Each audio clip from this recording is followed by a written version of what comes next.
When chironomid larvae metamorphize from the larval to the pupal form, they often retain some of the hemoglobin they had as larvae.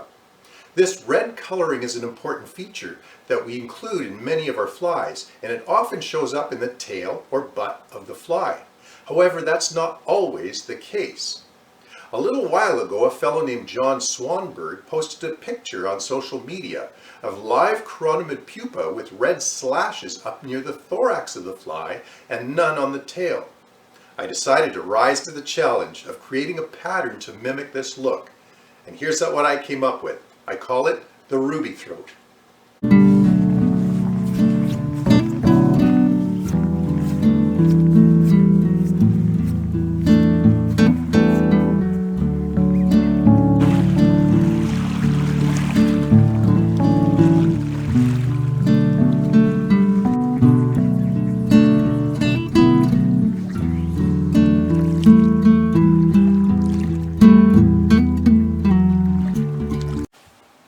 Welcome to my fly bench. You know, the picture that I saw there on social media showed me something that I'd never seen in such a magnification before.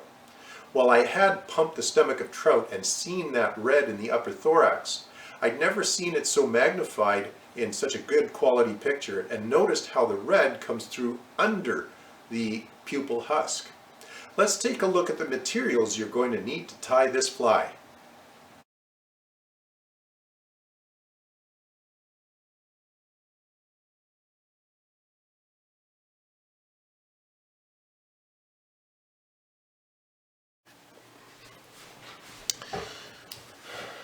Into my vise I have a Togen's number 10 curved scud hook.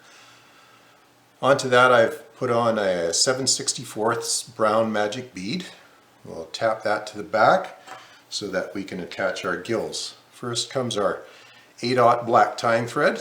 We like to use fine threads on our chironomid patterns as we like to keep the profiles of these flies slender. And the finer the thread that you can use, the better. In comes our Antron wool yarn here for a set of gills. We'll secure that in place, and I like to put a wrap or 2 or 3 in front of the wool in order to pop it up from the eye there a little bit. Just eases the attachment of the tippet to your fly when you're out on the water. Now I'll bring that thread back, tying the wool in about 1/3 of the way back of the hook there, cut off the tag end, and then continue to wrap in. And I'll just feel that I'm starting to get some resistance there with the bead, and so I'm going to whip finish that. And we'll slide that bead forward, cut our thread, and slip the bead up over that thread and push it forward onto the ramp that we made there. Let's get that firmly up there. There we go. It's clicked into place.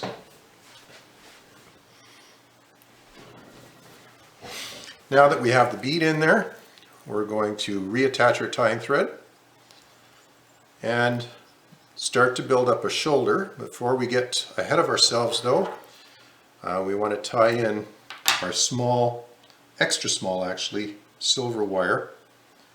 Now I'm going to pop that in there with a couple of wraps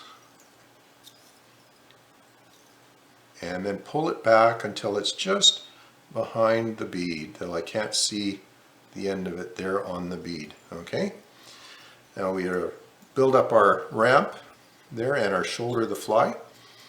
When I get a little bulk here, we want some shoulders on this thing. And then we use the wire as a ramp to slide the thread down to the base of the hook, to the shank of it.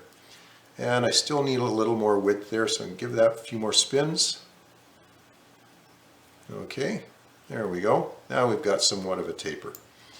As I work my way into the bottom half of the hook, I will let the bobbin hang and I'll spin it counterclockwise to flatten the thread, as it will naturally twist as you're wrapping it around the hook. I'll do a number of turns around the hook, twist it, spin it again counterclockwise, and just keep working it down into the bend of the hook.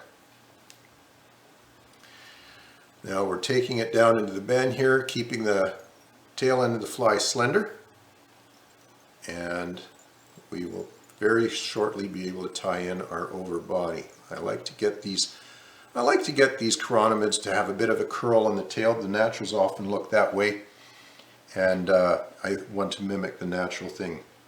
Now, I've got my anti-static bag strip cut. It's tapered. I've cut it tapered. Here's the narrow end. Here's the wide end. In another video, I will demonstrate how I achieve that tapered cut. I'm going to, in addition, give this end of it a little nip with the scissors, just to ease the tying in point to prevent bulk. Okay, so I've tapered that end really fine there. Now I'll give that a couple of turns of thread and pull that tag end back a little bit. Okay, and now we're going to securely bring that down to the bend again, and then bring our thread forward to about the halfway point.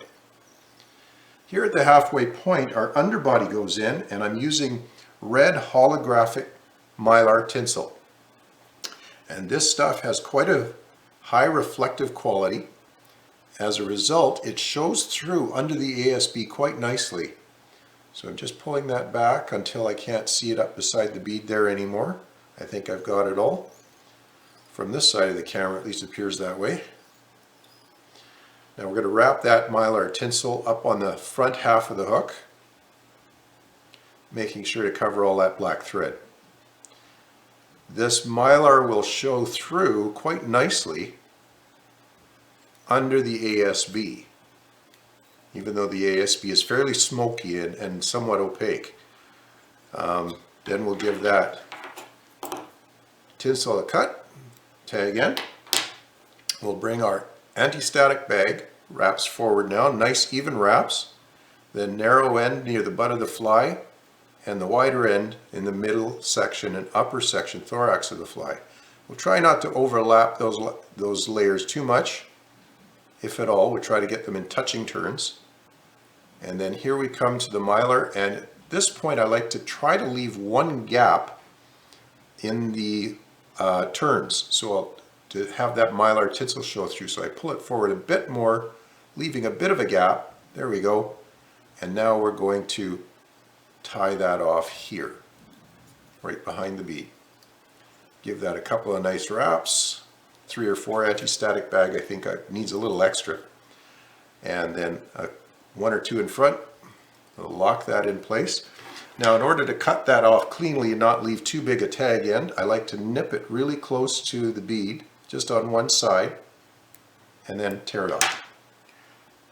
Okay, our last body segment is the silver wire. It's going to come forward, and I go counter to the turns of the anti-static bag because I don't want the wire to slip in between the gaps there. And I'll bring that forward in nice spirals, even spirals, the old barber shop pole look, and we'll bring that up to the bead and then tie it off here neatly with a few wraps of thread. And I have some dedicated scissors for cutting off my wire. Get that in tight as we can. Having a challenge there. There we go. A few wraps of thread on there to secure things right at the head.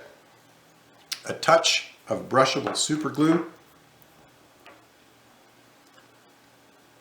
to secure those wraps so they won't easily come undone. And then a quick whip finish.